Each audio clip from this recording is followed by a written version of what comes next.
안녕하세요. 데이트 폭력 예방 교육 강사 김원숙입니다. 안녕하세요. 강사 김민자입니다. 강사 조명순입니다. 반갑습니다. 네. 이번 영상 촬영은 2021년 서울시 성평등 기금에서 후원하고 지역사회 교육 사회적 협동조합에서 주관합니다. 지금부터 데이트 폭력에 관한 이야기를 시작해 보려고 하는데요. 데이트 생활 백서, 사랑인가, 폭력인가? 라는 제목으로 함께 이야기 나누도록 하겠습니다. 네.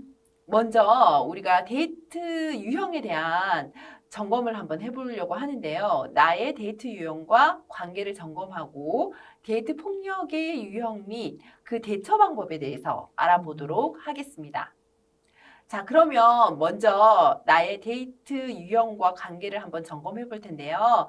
여기 두 분 강사님 계시잖아요. 우리 먼저 김민자 선생님께 한번 여쭤볼게요. 선생님도 또 젊었을 때 아주 뭐 데이트 많이 하셨을 것 같아요. 네. 데이트 유형 또는 관계가 어떠하셨다고 과거를 좀 회상해 보면 어떠신 것 같으세요? 어떠셨어요? 네.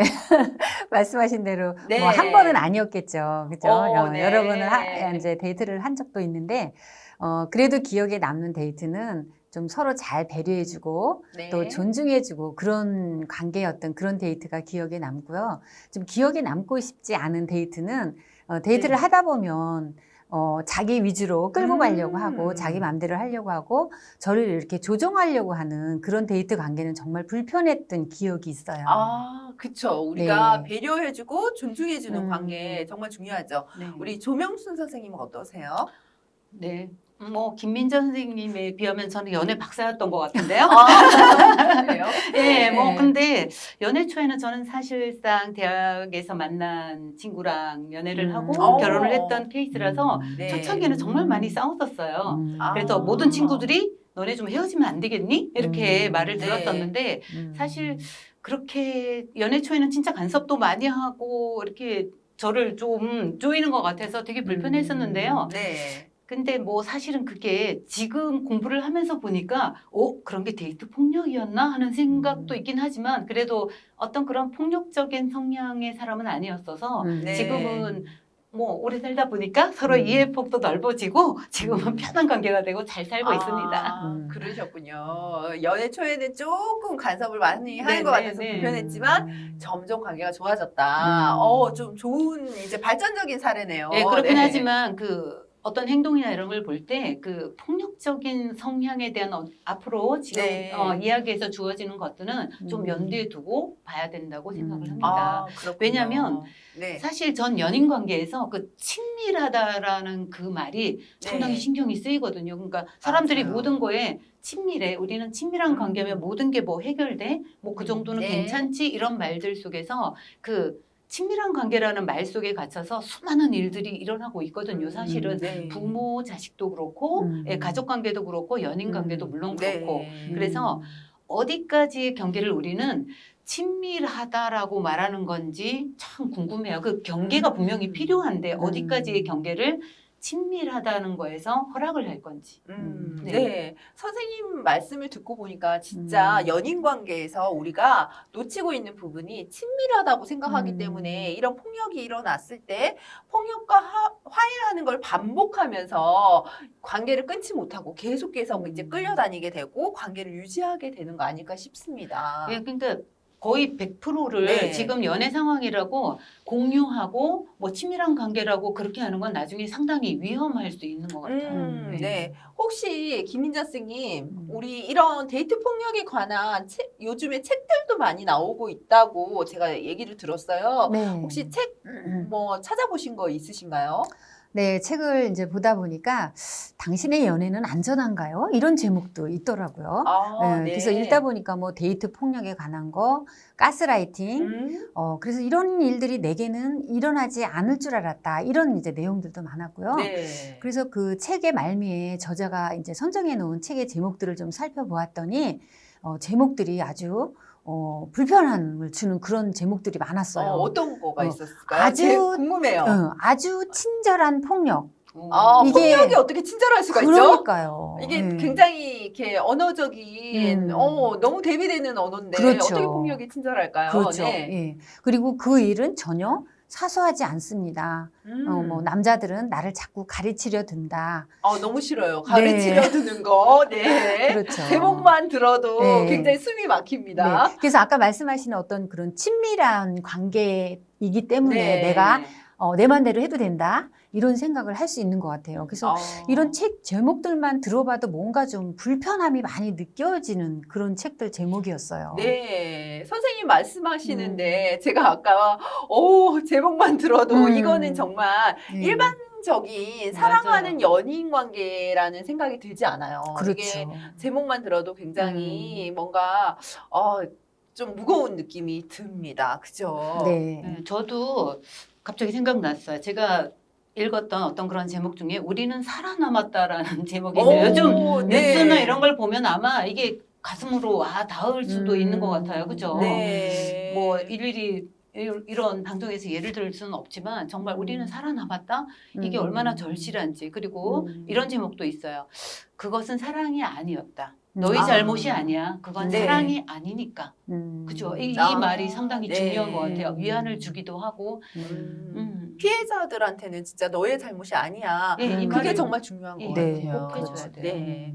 그러면 선생님도 우리 책뿐만 아니라 요즘에 드라마에서도 굉장히 연인의 데이트 장면을 많이 묘사를 하고 있잖아요. 네. 근데 저도 처음에는 왜 나쁜 남자 신드롬이라 그래서 굉장히 네, 이렇게 맞아요. 강하게 막 밀어붙이고 막 일방적으로 이렇게 데이트를 신청하고 막 이런 것들을 좋아하고 막 멋있다라고 생각하는 분들도 있었단 말이죠. 근데 요즘에 나오는 이런 드라마 속 데이트 장면, 특히 조금 폭력적인 장면을 보면 좀 불편하지 않으신가요? 그죠? 상당히 불편하죠. 저만 네. 그런 건 아니겠죠. 그죠? 그렇죠. 그러니까 네. 이거를 불편하게 생각을 하고 봐야 돼요. 사실 이 드라마나 요즘은 예능도 많잖아요. 그게 네. 사람들한테 모르게 굉장히 많은 영향을 끼치고 있거든요. 사실은 뉴스도 마찬가지고요. 그렇죠. 네. 그래서 이런 장면이 나올 때마다 그 문제가 뭔가를 좀 생각을 하고 보셔야 돼요. 네. 그러니까 장면들을 보면 여기 장면에서도 보시다시피 지나가는 여성의 발을 푹 걸어 넘어뜨린 후 나랑 사귈래요? 하거나 벽으로 막 몰아넣은 후 강제로 추행을 하는 네. 등 그 기억나시는 게 있을 거예요. 그죠? 네, 네. 그리고 여성과 동의 없이 이루어지는 이런 행동들을 말하는 건데요. 네. 이런 드라마 속 장면은 박력 있는 멋진 남자의 애정 표현으로 포장이 되어 폭력 불감증을 야기시키는데 이거는 진짜 실제 상황이라고 생각하면 절대 멋있는 장면들이 네, 아니에요. 아니에요. 왜냐하면 이게 이제 슬로우 모션이라든가 어떤 그 배경음악을 깐다든가 네. 그리고 또 막 그 멋있는 어떤 그런 그 화면으로 잡아서 그렇지 그렇죠. 이건 상당히 폭력적인 장면들이거든요. 그렇죠. 그러니까 사실은 모니터링을 해본 결과 로맨스 관계에서 이렇게 나오는 장면들은 45.12%밖에 안 된대요. 그러니까 그 나머지가 네. 준 로맨스 관계에서 이런 장면들이 나온다는 문제가 있죠. 선생님이 네. 말씀하신 게 저는 되게 많이 와닿아요. 진짜 이게 카메라 이제 감독들이 굉장히 예술적으로 이렇게 영상을 잡고 또 음악이 막 배경음악이 멋있게 깔리고. 깔리다 보니까 이거에 대한 폭력의 심각성이라고 음. 생각하지 않고 그 드라마에 푹 빠져서 보다 보면 너무나 당연하다라고 생각이 되고 그리고 이런 장면들이 자꾸 노출이 되면 저는 청소년들도 아직 가치관이 정립이 안 됐는데 이런 것들을 보다 보면 아 저게 멋진 데이트구나 라고 이렇게 오해할 수 있을 것 같은 생각이 들어요. 그래서 부모님들이 같이 보시다가 조금 불편한 상황에 있다면 조금 얘기를 해주셔야 돼요. 이런 장면은 이거 사실 실제에서는 저러면 안 되는 거 알지? 이렇게 네. 얘기를 좀 해주고 넘어가시는 게 좋을 것 같아요. 네. 네. 그러면 우리 김희자 선생님께 한번 여쭤볼게요. 요즘에 데이트 폭력에 대한 기사들도 되게 많이 나오잖아요. 네. 특히 최근 들어서 심각한 기사들이 사건들이 많이 발생을 했던 것 같아요. 네. 혹시 어떤 게 있을까요? 네, 요즘에 최근 그 데이트 폭력 기사를 보면 아주 심각합니다. 그래서 첫 번째 술에 취해 길에서 네. 여자친구를 폭행하고 트럭까지 몰고 돌진한 20대 트럭까지. 남성의 네. 기사인데요. 남성 A씨는 새벽 2시쯤 네. 신당동 골목에서 동갑 여자친구인 B 씨를 주먹과 발로 마구 때리고 네. 또 주변에 있던 시민들이 B 씨를 보호하자 만취 상태에서 1톤 트럭을 몰고 돌진하기도 했어요. 거의 살인 행위인데요. 네, 그렇죠. 네. 이때 A 씨의 혈중 알코올 농도는 면허 취소 수치였고요. 네. 이 둘은 1년 정도 만나면서 불화를 계속 겪다가 술김에 폭행을 저질렀다고 경찰에서 진술을 하기도 했습니다. 이런 이게 사건들이 있습니다. 이게 문제인 것 같아요. 네. 우리가 술김에 그런 얘기를 많이 하잖아요. 음. 주치 상태에서. 네. 근데 그거는 면죄부가 될 수 없다고 생각을 해요. 그렇죠. 네. 그러니까 술김에 폭행을 저질렀다. 음. 이것도 굉장히 심각한 문제네요. 네. 혹시 또 다른 사건은 어떤 게 있었을까요? 네, 또 다른 기사는 네. 부천의 30세 여성 A 씨는 채팅 앱으로 28세 남성 B 네. 씨를 만나서 연인 관계로 이제 발전하게 되었는데요. 그런데 놀랍게도 만난 지 일주일 후부터 폭력적인 성향을 드러내기 네. 시작했고요.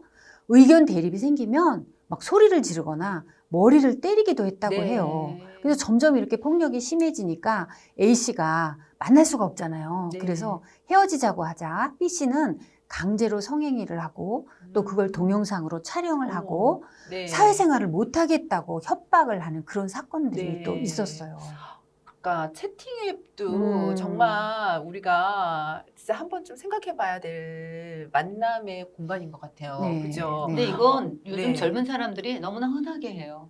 저희 그렇죠. 보면 주위에서 아주 흔하게 음. 아무렇지도 않게 사용하고 있거든요. 네, 사실은. 네. 그런데 문제는 이런 허락되지 않은 그러니까 서로 같이 합의되지 않은 성관계를 요구하고 그것을 영상까지 촬영하고 그래서 사회생활을 아예 못하게끔 한다라는 거는 굉장히 죄질이 좋지 않은 것 같습니다. 그렇죠. 혹시 선생님 또 아시는 게 있을까요? 네, 저도 지금 갑자기 네. 생각나서 좀 메모를 해봤는데요. 뭐 부산 데이트 폭력 사건이나 부산 양산 데이트 폭력 이런 건 단순한 어떤 연인 간의 다툼이라고 볼 수가 없는 사건이거든요. 그리고 저는 지금 갑자기 생각난 게 강서구 데이트 폭력 살인 미수 사건. 이거 지난해 그 청와대 청원에 올라온 거고 20만 명. 저도 본 것 같아요. 예, 20만 명의 동의를 얻고 네. 청와대는 이제 불법 촬영에 관한 범죄가 솜방망이 처벌이 돼서는 안 된다. 강력한 네. 처벌을 해야 된다라는 결과를 가져온 게 돼서 저는 그러니까 이 피해자는 지난해부터 보면 네. 전 남자친구인 가해자로부터 폭행, 강간, 협박, 불법 촬영 등을 당하고 네. 살해 위협까지 당했다라고 해요. 그래서 이런 더 이상의 불법적 데이트 폭력이 일어나서는 안 된다라고 저도 강력히 그 요구합니다. 사건을 이렇게 아침 방송에서 다루는 재연 프로를 본 것 같아요. 재연 영상을 봤었는데요. 그래서 이렇게 그 가해자가 피해자를 이제 살인까지 하려고 했는데 피해자가 도망쳐 나오는 그런 사건이었어요. 그랬는데 올 초에 아마 5년 실형 선고를 받은 걸로 제가 기사를 본 기억이 납니다. 네, 오늘 뭐 찍는 오늘 같은 경우에도 네. 요즘 근래에 아주 강력 사건이 많이 나서 굉장히 불안하고 우울하기도 한데요. 네. 네, 그래도 힘을 내서 우리는 좋은 사회를 위해서 나아가야 될 것 같아요. 네. 선생님 이런 언론 보도를 보면 어떤 이렇게 통계청 자료도 좀 있었다면서요. 한번 맞아요. 얘기를 해주시죠. 언론 보도를 보면 네. 친밀한 남성에 의한 여성 피해 사례가 더 많은 것을 알 수 있죠. 아, 사실 남성들도 피해 사례가 있어요. 근데 그 네. 수치가 여성 피해자가 훨씬 많기 때문에 자꾸 여성 피해 사례를 들고 있는데요. 하지만 또 데이트 폭력 경험 상대자와 결혼한 경우가 38%나 된다는 통계청 자료를 보고 오. 네, 깜짝 놀랐어요. 그래서 본인 어떻게 보면 네. 나도 결혼하는 그 연애 과정을 보면 어떤 데이트 폭력이 있었나? 뭐 의심 아주 전혀 없을 수는 없겠죠. 네. 연애 과정에서. 근데 이제 그게 그 빈도수라든가 어떤 폭력의 정도라든가 이런 걸 좀 잘 판단을 해봐야 될 것 같아요. 저는 선생님 그 38%나 되는 사람들이 네. 데이트 관계에서 폭력을 경험했음에도 불구하고 결혼까지 한다는 것 자체가 너무 놀라워요. 근데 저 같으면 한 번이라도 그런 게 있었으면 결혼을 안 할 것 같은데 왜 그렇게 결혼을 하게 되는 모르죠. 걸까요? 모르니까 하죠. 그런가요? 그러니까 데이트 폭력을 네. 사랑이라고 오해하는 거예요. 아, 그러니까 지금 앞으로 그렇지. 나올 어떤 가스라이팅이라든가 네네. 예, 그런 거에 의해서 자기도 모르게 그냥 그냥 몰라서 이게 이게 사랑이 사랑이구나. 네, 됐구나. 네. 그래서 하고 결혼을 한다는 그 거죠. 사이에서 네. 그 정확한 판단을 내리기가 어렵다는 거죠. 네, 알겠습니다. 자, 그러면 우리 다음 주제인 데이트 폭력의 유형에 대해서 한번 알아보고요. 그 대처 방법에 대해서도 알아보도록 하겠습니다.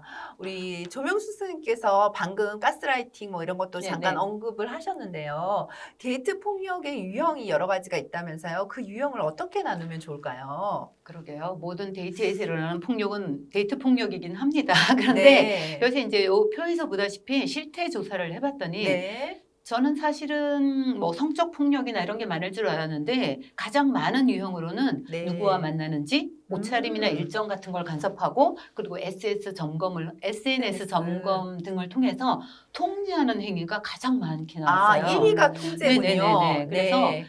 근데 사실 이런 통제가 어떻게 오해를 하면 나를 잘 관리하고 나에 관심이 많고 이렇게 오해할 수도 있거든요. 네. 그래서 사실은 이런 건 남성도 많이 당하고 있어요. 여성에 네. 의한 정서적 폭력이 많다고 하더라고요. 그리고 그렇군요. 스토킹도 사실 남성 피해자는 또 많이 있고요. 네, 우리는 흔히 이런 데이트 폭력하면 여성이 일방적으로 당한다라고 생각하기 쉬운데 네. 선생님 말씀처럼 남성들도 이렇게 폭력의 유형이 좀 다르다 뿐이지 정신적인 폭력을 여성한테 또 많이 당하는군요. 그러면 남성들도 피해자이기도 하네요. 남성들 많죠. 중에 피해자가 있죠. 그러니까 많다라는 어떻게 보면 거죠. 또 드러낼 수 없는 어떤 그런 부분일 수도 있어서 우리가 숨은 피해자가 더 많을 수도 있다. 그렇게도 그렇죠. 생각할 그런 걸 또 있겠네요. 데이트 폭력이 아니라고 얘기할 수도 있고요. 네. 그래서 그런 건 좀 조심해야 되고요. 네. 그리고 그 다음이 이제 동의 없는 스킨십이나 성관계 어떤 성적 폭력이 그 다음이더라고요. 두 번째가 예, 예. 성적 폭력. 그리고 네. 그 외에 이제 신체적, 네. 정서적 폭력과 가스라이팅, 경제적 폭력, 디지털 성범죄, 스토킹, 사이버 불링, 온라인 스토킹, 감금 및 납치 등의 유형들이 있었어요. 네. 아마 이 중에서 조금 생소한 용어도 있을 것 같은데요. 앞으로 이제 그런 부분을 조금 풀어왔으면 좋겠어요.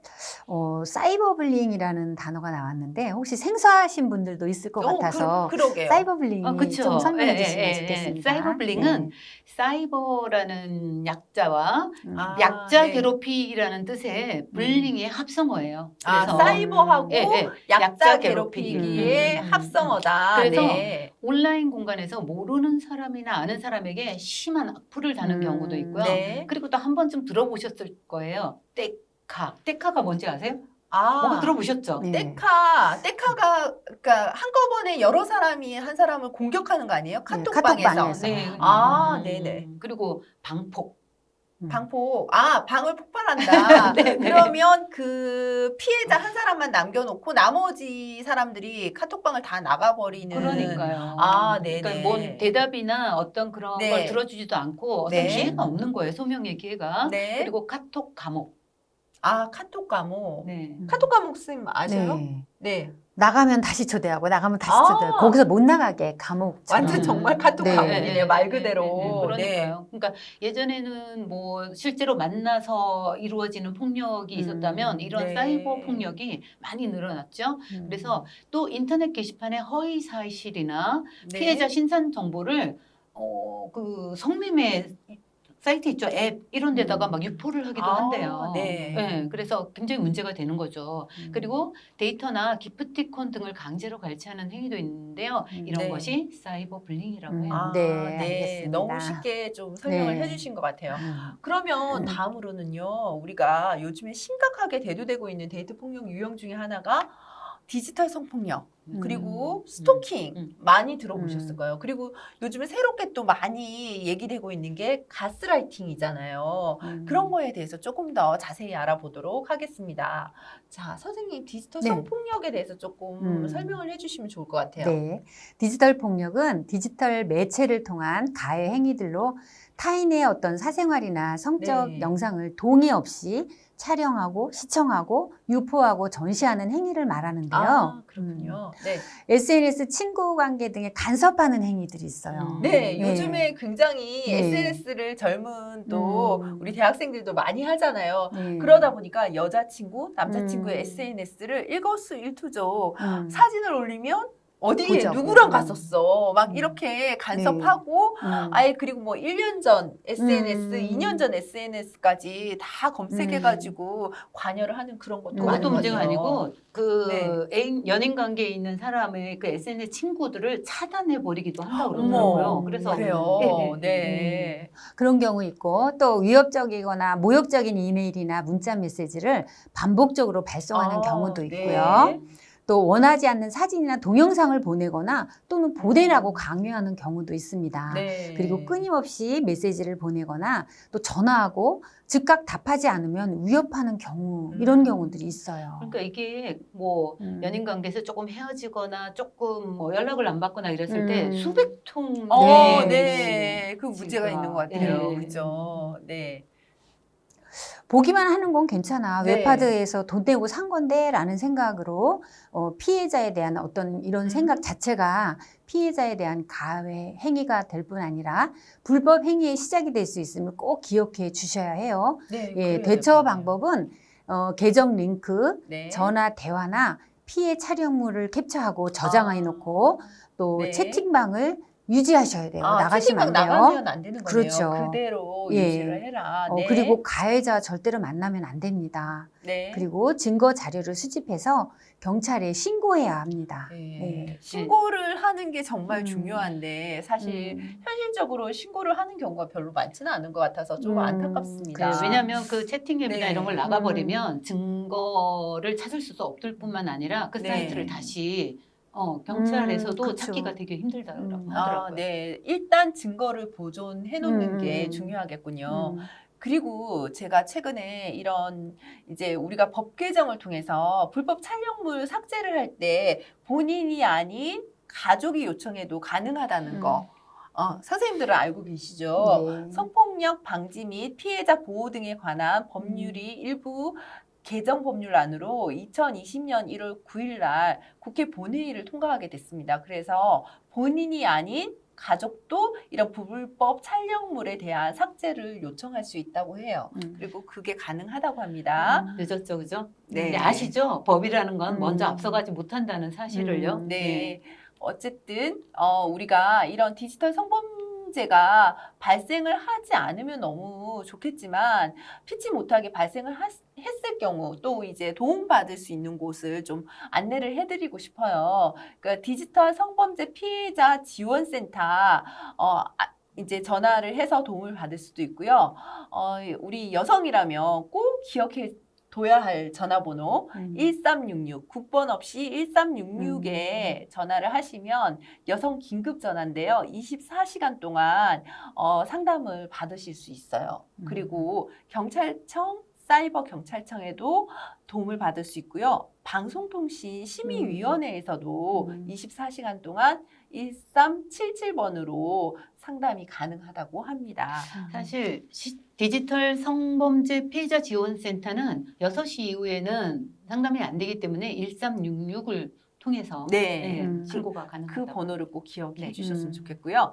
자, 그러면 우리가 데이트 폭력 유형에 대해서 쭉 말씀을 나누고 있는데요. 스토킹도 굉장히 많은 부분 아실 거예요. 대부분 스토킹에 대해서 정확한 뜻이 무엇인지 이제 조명수 선생님이 한번 설명해 주시면 좋겠어요. 간단하게 설명을 해보면 스토킹은 상대방 의사는 무시하고 정당한 이유 없이 지속적, 반복적으로 정서적 불안감, 공포감을 조성하여 일상에도 상당한 피해를 주는 행동을 말하는데요. 요즘은 온라인상 정보로 스토킹하는 온라인 스토킹 피해도 굉장히 늘어나고 있는 추세입니다. 이제 스토킹도 오프라인에서 온라인으로 이제 온라인에서도 맞아요. 그 피해가 점점 더 늘어나고 있다라는 말씀이신 거죠. 네. 네. 그런데 이런 스토킹 피해자들이 후유증도 되게 심각하다고 들었어요. 어떤 후유증이 있을까요?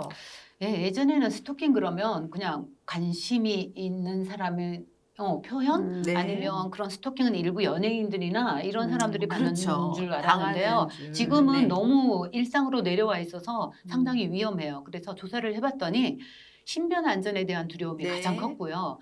타인에 대한 혐오, 불신감, 죽고 싶다는 생각, 스토킹 피해 재발의 두려움, 공공장소 이용에 어려움을 겪으며 대인 기피 증상도 생기고요. 네. 직장, 학교를 옮기거나 그만두는 등의 스토킹은 큰 상처를 남기게 되죠. 음. 사실은 이 보이지 않는 폭력이 조금 더 음. 무서울 수도 있거든요. 어디서 네. 언제 어디서 나에게 보여지는 시선이.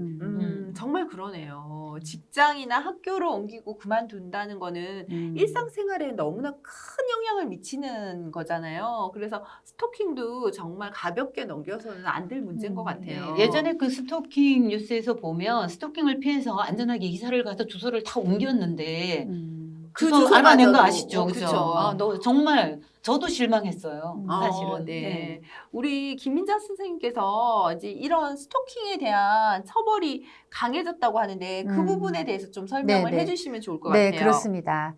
네, 스토킹 적발될 경우 최대 징역 네. 5년 이하의 처벌을 5년. 받도록 한 네. 스토킹 범죄 처벌 등에 관한 법률이 제정되었습니다. 네. 이 법은 3월 24일 국회 본회의를 통과되어 21년 10월부터는 무거운 처벌을 받게 됩니다. 이제 얼마 안 남았네요. 네, 네. 곧 시행이 되겠군요. 네, 네, 그러면 이제 스토킹만 해도 실형에 음. 처해질 수 있다라는 얘기네요. 그렇죠. 네. 진작에 이루어졌어야 되죠. 네, 좀 늦은 감은 있지만 그래도 지금이라도 네, 네, 네. 다행이라고 생각합니다. 우리 선생님들하고 이렇게 데이트 폭력 유형에 대해서 얘기를 쭉 나누다 보니까 또 이제 가스라이팅 요즘에 굉장히 언론에서도 많이 언급이 되고 있잖아요. 가스라이팅이라는 용어가 생소하신 분도 계실 것 같아요. 우리 조명순 선생님께서 설명해 주시면 좋을 것 같습니다. 네, 만약에 가스라이팅 이러면 아마 영화 제목을 떠올리시는 네, 분들도 네. 계실 거예요.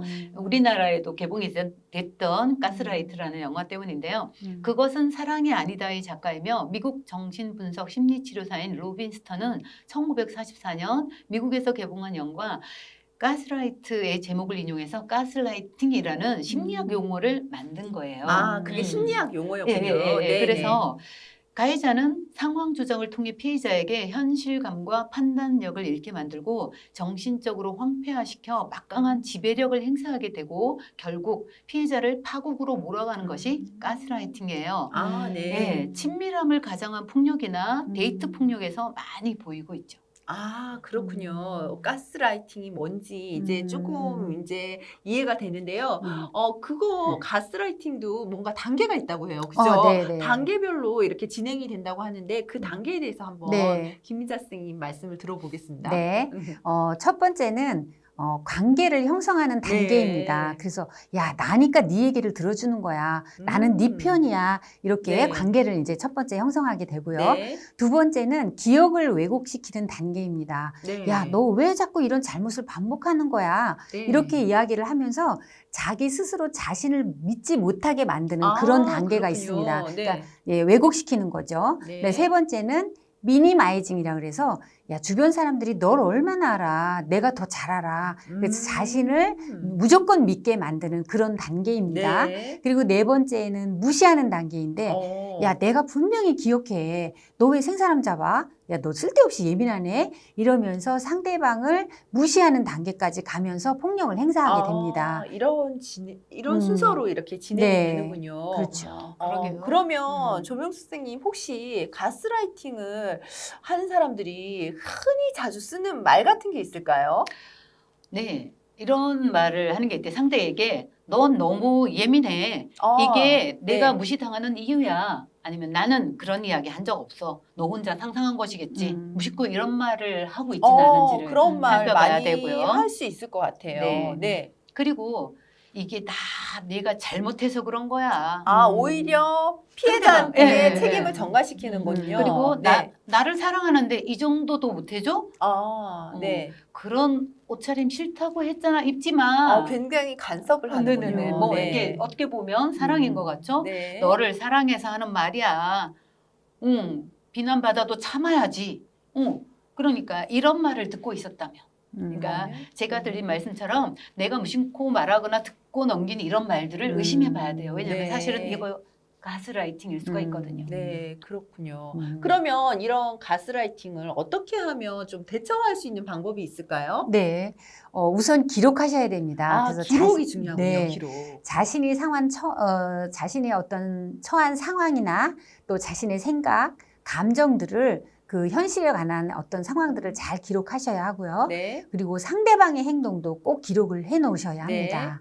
그리고 두 번째는 상대방에게 나의 감정을 단호하게 전달해야 합니다. 단호함. 네. 그래서 나를 존중하지 않을 때 상대방에게 명확하고 분명하게 말할 수 있어야 합니다. 아, 그렇군요. 네. 그런데 이렇게 주변에서 보면 이런 데이트 폭력을 당함에도 불구하고 도움을 요청하지 못하는 경우가 많다고 하는데요. 그 이유를 살펴보니까 심한 폭력이 아니어서 이쯤은 뭐 그냥 이렇게 넘기기도 하고요. 또 누군가에게 말하기 너무 창피하대요. 그래서 창피해서 말을 못하기도 하고 또 말해봤자 달라지는 게 없어서라고도 하고요. 그리고 상대를 사랑해서라고 하는 이유가 있다고 합니다. 참 안타깝죠. 우리 조명수 선생님 이제 좀 정리를 해볼 시간인데요. 데이트 폭력이 발생하면 안 되겠지만 발생했을 때 어떻게 대처할 수 있는지 정리해 주시면 좋을 것 같아요. 네, 간단하게 4가지 정도로 정리해 보겠습니다. 먼저 시간, 장소, 행동 등의 구체적 사건 일지를 작성하고 병원 진단서, 진단서 받는 곳이군요. 상해 진단서 등을 발급받아야 하고요. 그다음 2번째, 폭력 협박의 증민, 증거물을 확보해 두어야 합니다. 증거물 확보 네, 중요합니다. 할 수 있는 한 최대한. 네. CCTV, 사진, 동영상, 녹음, SNS상 증거 등이고요. 특히 속옷 같은 증거물은 종이봉투에 담아서 보관을 하셔야 됩니다. 네, 그리고 중요하네요. 경찰에 신고를 하고 신분 보호 조치 요청과 상담 기록 남기기로 정리해 보았습니다. 네, 감사합니다. 그러면 이제 폭력 신고 기간도 좀 알려주시면 좋을 것 같아요. 네. 아까 우리 김효수 선생님께서 말씀하셨듯이 그런 곳도 있고 또 많은 기관들이 데이트 폭력을 우리가 도와줄 수 있는 그런 기관들이 많이 있습니다. 한국 여성의 전화, 한국 성폭력 상담소, 대한법률구조공단, 한국 성폭력 위기센터, 범죄 피해자 지원센터가 있고요. 그리고 또 2가지 번호는 꼭 기억을 해주시면 좋겠습니다.